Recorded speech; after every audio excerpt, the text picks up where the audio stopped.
Bonjour à tous, c'est Prof et Geek. Je suis très heureux de vous retrouver pour une nouvelle vidéo. Aujourd'hui, j'ai décidé de vous révéler quel est mon top 10 manga papier. Alors avant de commencer, je tiens à clarifier quelques points sur cette vidéo. J'ai décidé de faire un top 10 qui concerne mes goûts.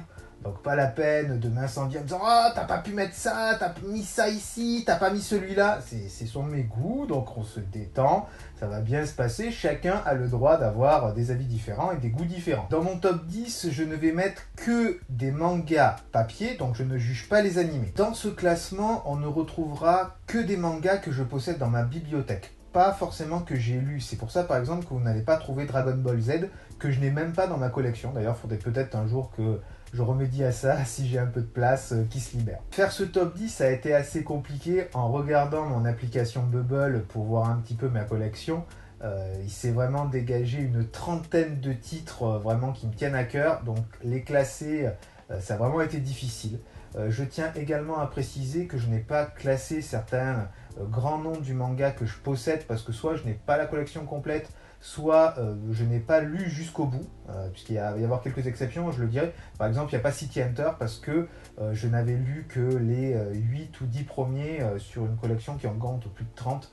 Il m'en manque encore quelques-uns à racheter pour avoir la collection complète. Donc voilà, un titre iconique comme City Hunter n'y est pas. Mais bon, forcément, un classement, ça a amené à évoluer.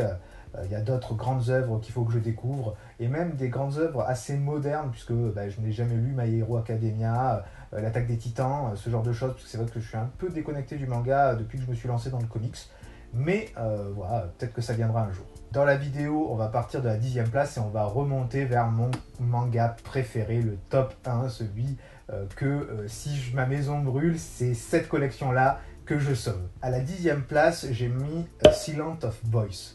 Alors, c'est un manga assez particulier, c'est vraiment très différent de ce que je lis habituellement. J'ai découvert le manga en fait par l'adaptation cinéma. Je suis allé le voir une première fois, vraiment un peu au hasard, parce que je ne vais pas forcément voir des titres que je ne connais pas. Hein. Mais ce film m'a subjugué et je suis allé le voir, je crois, 4 fois ou 5 fois au cinéma, ce qui est très très rare de ma part. Quand j'ai vu qu'il y avait une adaptation manga de base, j'ai acheté le coffret, il fait 7 volumes. Et le thème, en fait, c'est sur le handicap et le harcèlement scolaire. Donc c'est des choses qui me touchent beaucoup en tant qu'enseignant, hein, puisque le harcèlement, c'est vraiment un fléau dans nos écoles, dans tout le pays actuellement. Hein. C'est un des plus gros, avec le bavardage notamment, et d'autres points très importants. Hein. Voilà. Donc le speech de base, c'est un gamin qui harcèle une jeune fille handicapée qui est sourde, et qui va lui-même se retrouver victime de harcèlement parce que justement il avait harcelé en premier. Donc c'est très intéressant de voir en fait comment il va essayer de se faire pardonner, notamment auprès de la jeune handicapée, et en fait la relation qu'ils vont créer, on voit que vraiment un lien qui se crée entre les deux, c'est très très fort en émotion. Bon, c'est vraiment une tranche de vie et je trouve que c'est un bel idéal. Et si je peux avoir le film en vidéo, je pense que c'est vraiment quelque chose que je montrerai à mes élèves, par exemple en fin d'année, quand les cours c'est un peu plus light et qu'on peut mettre des choses assez importantes, ou si on traite du harcèlement ou du handicap, mettre quelques passages, c'est vraiment très intéressant. Et je vous conseille de le lire ou au moins de voir le film. À la 9e position, j'avais mis à la base Albator parce que voilà, c'est mon personnage préféré, mais c'est vrai que ses récits sont moins qualitatifs et ne lui rendent pas assez hommage à mon goût. Mais il y a la dernière série qui était Dimension Voyage que j'aimais beaucoup parce que ça reliait vraiment tous les univers de Leiji Matsumoto avec Galaxy Express 999, etc. etc. Mais en faisant la vidéo, en fait, j'ai vu une autre série, je fais « Ah non, mais c'est pas possible, il est forcément dans mon top 10 ». Et en regardant, je l'ai mis à 9e place, c'est Full Metal Alchemist. Full Metal Alchemist, l'aventure des frères Elric dans un monde un peu, on va dire, moyenâgeux, mais avec l'alchimie, qui est une sorte de magie, enfin avec une transmutation, on perd de la matière pour former autre chose, et on voit vraiment un monde qui est super bien décrit, où on voit que dans un pays, ces alchimistes, il y a des alchimistes d'État, en fait, ils sont engagés dans l'armée et ils servent l'État, mais il y a des gens qui font de l'alchimie pour autre chose, pour des recherches scientifiques par exemple, et on voit ces deux frères qui sont en quête, on l'apprend petit à petit, de leur corps d'origine, puisque il manque des bouts, il y en a un qui a perdu complètement son corps, on va apprendre pourquoi, comment, qu'est-ce qui s'est passé, et en fait on suit leur aventure sur 28 tomes, je crois, chez Kurokawa. C'est une série qui est vraiment très très bien, il y a plusieurs arcs, il y a plein de personnages qui apparaissent, qui reviennent, il y a de l'aventure, il y a de l'action, le dessin est assez correct aussi. Je l'ai mis dans mon top 9, il n'est pas plus haut, mais il est au moins dans le top 10. C'est un manga de qualité que je recommande. À la 8e place, je vous en parle très régulièrement, j'ai mis Goblin Slayer. Goblin Slayer, un manga médiéval fantastique qui déboîte, il y a de l'aventure, ça ressemble à du jeu de rôle, une de mes passions. Et on suit un groupe d'aventuriers qui fait des missions, alors principalement contre des gobelins. Bon, ça c'est un petit peu le reproche qu'on peut lui faire, on ne parle vraiment que de ça, même s'il y a une évolution, heureusement. Il y a eu plusieurs séries spin-off qui apportent quelque chose, c'est pas juste des titres pour rajouter, même s'il y en a certaines qui sont moins qualitatives, mais l'univers qui est créé est très très sympa. Il y avait des romans à la base, ils ont fait un jeu de rôle aussi. Voilà, c'est super qualitatif, j'aime beaucoup, je vous en parle très régulièrement. Kurokawa a la licence et sort des tomes le plus souvent, et j'attends le prochain tome avec impatience pour suivre les quêtes du Crève-Gobelin. À la 7e place, j'ai mis un monument du manga, c'est Death Note. Death Note, à la base, c'est une série qui était en 12 tomes chez Kana, puis ils avaient sorti un 13e tome qui est une espèce de catalogue qui présente un peu tous les dieux de la mort, qui va parler de personnages ou revenir sur certains passages avec beaucoup d'explications. Et ils ont sorti il n'y a pas très longtemps un tome à part avec des histoires courtes qui se passent après l'histoire principale. Donc qu'est-ce qui se passe dans Death Note? En fait, il existe un monde où il y a des dieux de la mort qui notent les noms des gens dans un cahier, et ces gens-là décèdent. Mais il arrive que les dieux de la mort aillent sur Terre et laissent leur cahier à des humains pour faire un peu des expériences, voir un peu comment ça va se passer. Et un jeune homme qui s'appelle Light Yagami récupère ce Death Note, et on voit en fait ce qu'il décide d'en faire. Et c'est vraiment très intéressant parce que ça amène vraiment une réflexion sur l'homme qui prend la place de Dieu.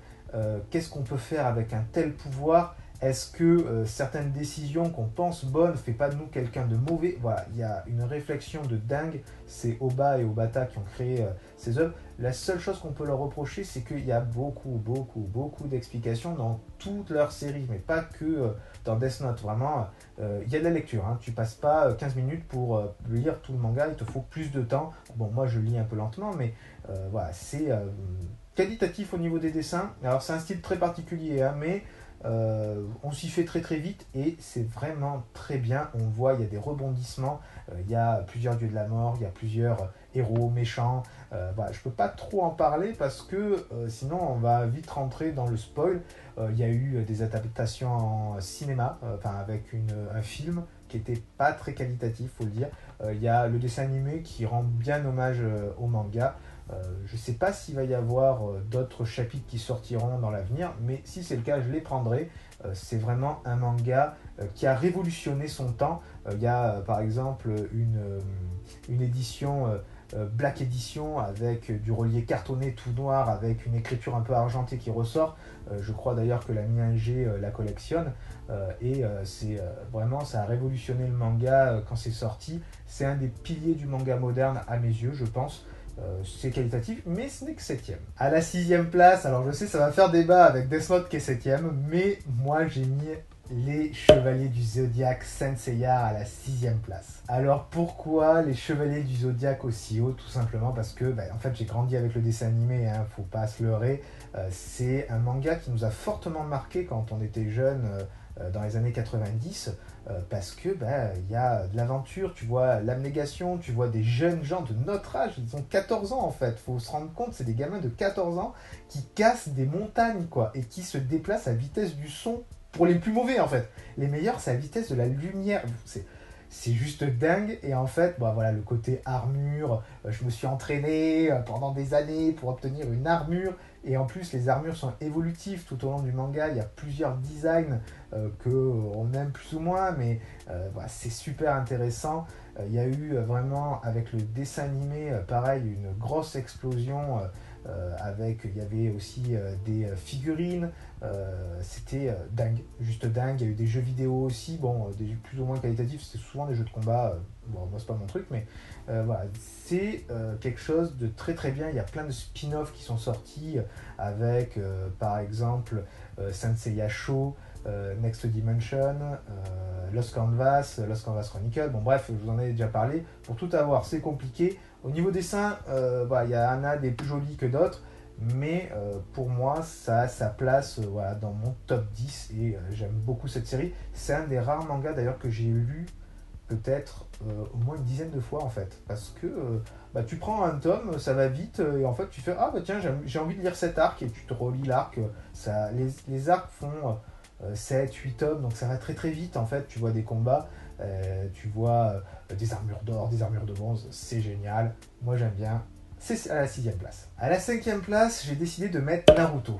Alors Naruto, contrairement à la règle que je vous disais, je n'ai pas toute la collection, mais il est dans mon top 5 parce qu'en fait j'avais feuilleté jusqu'à la fin quand tout était sorti, donc je vois à peu près jusqu'où ça va, même si j'ai oublié beaucoup de choses et même si je trouve que l'arc de fin est très très long, mais on ne peut pas passer à côté de Naruto. Ça a révolutionné le manga. Là aussi il y a un avant Naruto, un après Naruto, clairement. Alors pareil, je vous passe le dessin animé à rallonge. Il y a sûrement eu des films d'ailleurs, même si je ne suis pas sûr parce que c'est pas trop mon truc les mangas au cinéma. Il y a eu des figurines, il y a eu des jeux vidéo, il y a eu plein de choses sur Naruto.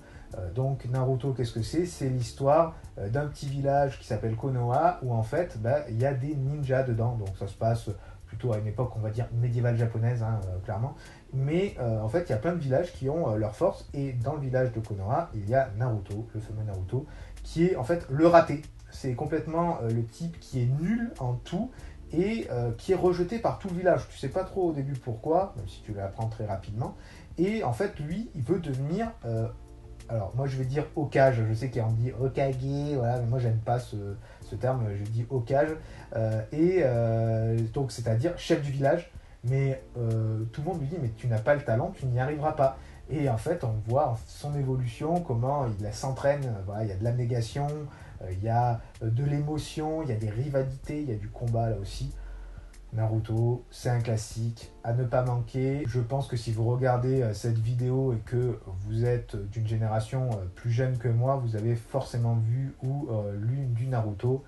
Et c'est à la 5ème place. À la 4ème place, j'ai décidé de mettre GTO. GTO, Great Teacher Onizuka, qui est un manga assez particulier puisque en fait à la base il y avait la série Young GTO qui était sortie, qui est vraiment un manga de furio, c'est-à-dire de bozoku qui se tapent, hein, c'est des gangs et on voit deux personnages qui sont les héros principaux avec Onizuka et son pote qui en fait tabassent des gangs rivaux, hein, pour faire simple c'est ça sur plus de 30 mangas. Et il y a eu un manga spin-off qui est sorti qui s'appelle les GTO, qui est en fait, Onizuka a plus de 20 ans, il est adulte et on le voit devenir enseignant.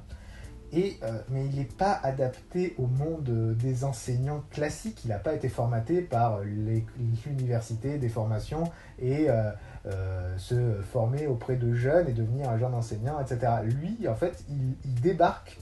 C'est limite un coup de chance s'il a ce boulot et en fait on voit avec ses attitudes de racaille tout simplement comment il règle les problèmes, c'est-à-dire pas de la façon classique. Et c'est vraiment un manga qui m'a touché puisque je suis enseignant moi aussi et c'est très centré sur l'élève, ses problèmes, comment l'aider, trouver des solutions et ça manque je trouve à notre système éducatif. Même moi des fois de temps en temps j'oublie ça. Alors je tiens aussi à associer d'autres mangas qui sont en lien avec l'éducation, comme par exemple Assassination Classroom ou Rookies, où le rôle de l'enseignant est très très présent et j'aime beaucoup ces mangas parce que ça me fait penser que l'élève doit être central, on doit avoir de la compassion pour lui, on doit essayer de comprendre ses problèmes, mais on doit aussi le bouger à des moments. Moi, je suis pas pour oh pauvre chérie, ah attends, la vie est dure, ouais je sais, bah écoute, peut-être qu'un jour ça va aller mieux. Non, c'est pas ça la vie non plus. La vie est dure, c'est vrai, faut pas se le dire. Je peux essayer d'aider dans certains points et essayer de régler tes problèmes, voir tes parents, essayer de te trouver des solutions, t'aider et t'écouter, juste t'écouter aussi c'est bien, mais il y a des moments, c'est aussi à toi l'élève de faire un effort pour essayer d'évoluer. Et ça le dit aussi, on voit l'évolution de certains élèves qui étaient en rejet du système éducatif et des profs et qui sont fortement marqués et impactés par le personnage principal. Et c'est moi ça que j'essaie de faire avec mes élèves, alors avec plus ou moins de réussite, hein. On ne peut pas plaire à tout le monde et j'espère arriver à ce qu'ils se souviennent de moi et dans le sens positif. Voilà, donc GTO, il y a 25 tomes. Le dessin est très old school hein, quand même, c'est pas le plus beau dessin du monde, hein, loin de là, mais ça m'a fortement marqué. Il est à la 4e position. Il y a eu pareil un dessin animé, il y a même eu une série live action qui avait eu un bon retour au Japon, donc c'est pareil, une série qui a fortement marqué le Japon, et il est à la 4e position. On arrive au top 3, et à la 3e position, j'ai décidé de mettre Ken le survivant, Hokuto no Ken. Pourquoi ce manga-là à cette place-là? Tout simplement parce que quand j'étais gamin, pareil, il y avait le dessin animé qui m'a fortement marqué. Alors, j'étais trop petit pour comprendre certaines allusions et certains codes avec voilà, les morts, les explosions. Tu voyais l'explosion, mais tu n'avais pas la notion de vie et de mort à cet âge-là. Donc, en tout cas, moi, je l'avais pas. J'étais un peu candide à cette époque. Donc, ça m'avait pas traumatisé, puisque voilà, il y a eu un doublage foiré complètement parce qu'il fallait pas choquer les petits enfants français. Merci famille de France. Donc ça a fortement marqué le dessin animé. Et après j'ai lu le manga. Et le manga, alors déjà graphiquement, même s'il est un peu vieux, c'est quand même très bien. Et les suites comme Soten no Ken, qui sont d'ailleurs en train d'être republiées chez Mangetsu, voilà, graphiquement c'est juste de la tuerie. Et bah, en fait, il y a une histoire, tu vois une apocalypse, il y a eu des explosions nucléaires, et tu vois comment la société évolue dans la violence, et l'ultra-violence même. Il y a des gangs qui se forment, des gens qui torturent d'autres personnes, des types qui tuent pour de l'eau, pour une gourde d'eau en fait, c'est grave. Et là, il y a Ken, le chevalier blanc, qui arrive et qui sauve la veuve et l'orphelin avec des arts martiaux. Alors moi qui pratique les arts martiaux, c'est juste dingue. Alors bon, c'est exacerbé, tu vois, le type, il appuie à un endroit, il fait exploser le corps du mec.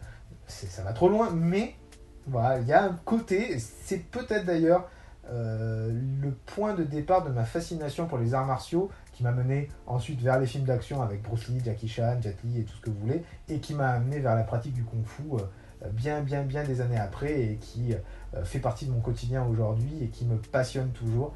Voilà, donc Hokuto Shinken, Ken le survivant, ça m'a marqué. Donc série à la base en 22 tomes qui était parue chez J'ai lu, puisque moi j'ai la toute première édition et qui a été rééditée plusieurs fois. Il y a eu plusieurs spin-offs et j'attends voir si un jour il y aura encore une éventuelle suite. Je prendrai forcément Hokuto no Ken, j'adore. À la 2e position, j'ai mis Hippo. Oui, un manga dont je vous parle très souvent sur la box, qui fait plus de 120 tomes en France, il y en a plus de 130 au Japon je crois, on est bientôt arrivé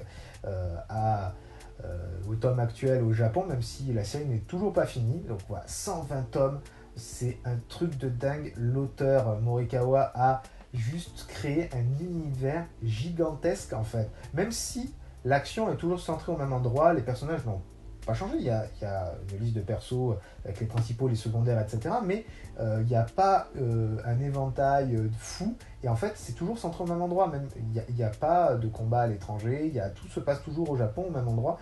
Et il y a toujours des choses à dire. Il y a des tranches de vie. Tu vois des souffrances. Tu vois de l'abnégation, de l'entraînement, des types qui se surpassent. Voilà, que des valeurs positives.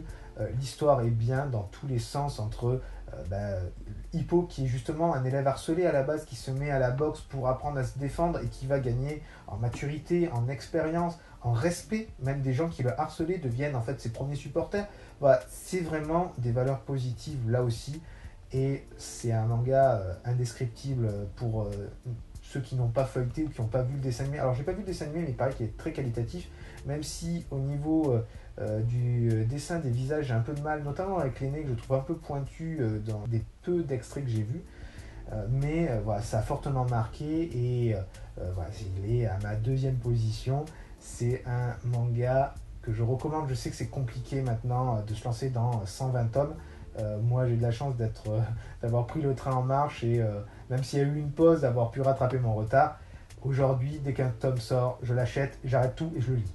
J'attends d'ailleurs courant du mois d'avril le nouveau tome qui sort et j'irai me précipiter pour le prendre et pour le lire rapidement et je vous en ferai bientôt une review. Et à la première position, roulement de tambour, Berserk. Berserk, un manga de dark fantasy qui m'a énormément marqué dans ma vie de lecteur, d'adulte, de réflexion. C'est une tuerie, donc 40 tomes actuellement parus chez Glénat. Le 41e sera donc le dernier puisqu'on a appris il y a un peu moins d'un an maintenant la mort de Miura, le créateur, qui est mort d'une crise cardiaque tout simplement. Donc on n'aura jamais la fin sauf si il y a eu espoir que l'assistant reprenne les choses en main. Je ne sais pas ce que ça va donner. Moi j'aimerais bien avoir la fin de l'histoire vraiment parce que ça nous tient en haleine depuis trop longtemps. Donc le speech de base, on est dans un monde médiéval où Guts, le héros principal, euh, cherche à se venger et cherche à tuer des monstres. Il y a des monstres horribles qui existent et on voit qu'il défouraille. Alors le type par contre à la base c'est pas un héros, c'est un type sale, il tue, il ose utiliser des enfants comme bouclier. Enfin, quand on lit les premiers tomes, tu te fais mais c'est quoi ce truc quoi. Je me rappelle fortement, je suis mal tombé, j'étais gamin, je feuillette un bouquin et ils étaient sous plastique ceux-là, je ne savais pas trop pourquoi, même si je me doutais un petit peu, et je tombe sur un qui était, le plastique avait été enlevé, je le feuillette et là je tombe sur une scène de viol, tu fais ah ouais chaud, et viol sur enfant, tu fais normalement pour quelqu'un de sain d'esprit on repose et on ne touche plus jamais. Bon moi j'ai continué, ça vous prouve mon état mental. Non, et on voit en fait l'évolution. Il y a, alors, c'est ce que j'aime pas trop dans le manga, c'est que y a des flashbacks. Les flashbacks, je suis pas très fan. Il y a les quelques premiers tomes, puis après il y a un arc qui se passe avant de revenir dans le temps présent, on va dire ça. Et ça, entre les premiers tomes où le héros est vraiment très hard, très sale, et les tomes où on revient, même si tu vois ce qui lui est arrivé, qui est horrible, il y a de l'édulcoration, le personnage est moins noir, etc. Et j'étais content en fait pour une fois d'avoir un anti-héros, parce que c'est pas souvent qu'on a en fait un salaud qui est le héros, mais qui est le héros pour une bonne raison. C'est pas un type égoïste comme dans We Only Find Them, le comics, qui est en fait un fils de pute, tout simplement, qui fait des trucs horribles, mais pour sa gueule. Là, Guts, il cherche à se venger, parce qu'il lui est arrivé des choses horribles. Donc, choses horribles, on utilise des moyens horribles.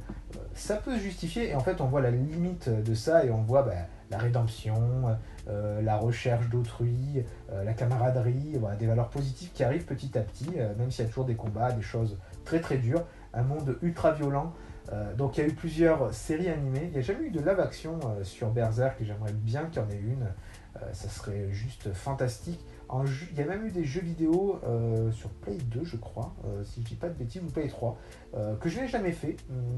Alors pas graphiquement c'était pas mal. Après bon, le gameplay était un peu répétitif, mais voilà, c'est juste un truc de fou. L'évolution qu'il y a dans ce manga, c'est clairement mon seinen préféré. Si je devais sauver un manga de ma collection, ce serait cette série-là, même si elle n'est pas complète, pour vous dire à quel point je l'aime. C'est dingue. Si vous aimez l'heroic fantasy, la dark fantasy, faut pas passer à côté de Berserk. Alors, enfin, normalement, vous n'êtes pas passé à côté parce que je pense que c'est l'un des meilleurs mangas de dark fantasy, tout simplement. Ça a fait beaucoup de bruit quand son créateur est mort. On en a même parlé au JT pour vous dire, donc c'est quand même assez rare qu'on dise ah tiens tel manga K est décédé, il n'y aura pas la suite. C'est rare, même en France alors qu'on est le deuxième pays consommateur. Donc voilà, j'attends le tome 41 qui doit sortir cette année, dans quelques mois normalement. Je vais le feuilleter avec nostalgie, je vais le reposer dans ma bibliothèque juste après et peut-être que je relirai tout encore une fois pour contempler cette œuvre magnifique de chaos, de destruction, de violence et de rédemption, de valeurs positives. Berserk, c'est mon numéro 1. La vidéo touche à sa fin. Si elle vous a plu, n'hésitez pas à vous abonner à la chaîne et à activer la cloche des notifications pour être prévenu des prochaines vidéos. N'hésitez pas à mettre des pouces, des commentaires, je réponds à chacun d'entre vous. N'hésitez pas à me donner votre top manga dans les commentaires. Je suis curieux de voir un petit peu quels sont les titres qui vous plaisent et si vous avez des séries de mangas à me recommander. Peut-être qu'il n'est pas dans mon top 10, mais voilà, il serait dans le top 20 par exemple, je vous le dirai sans problème.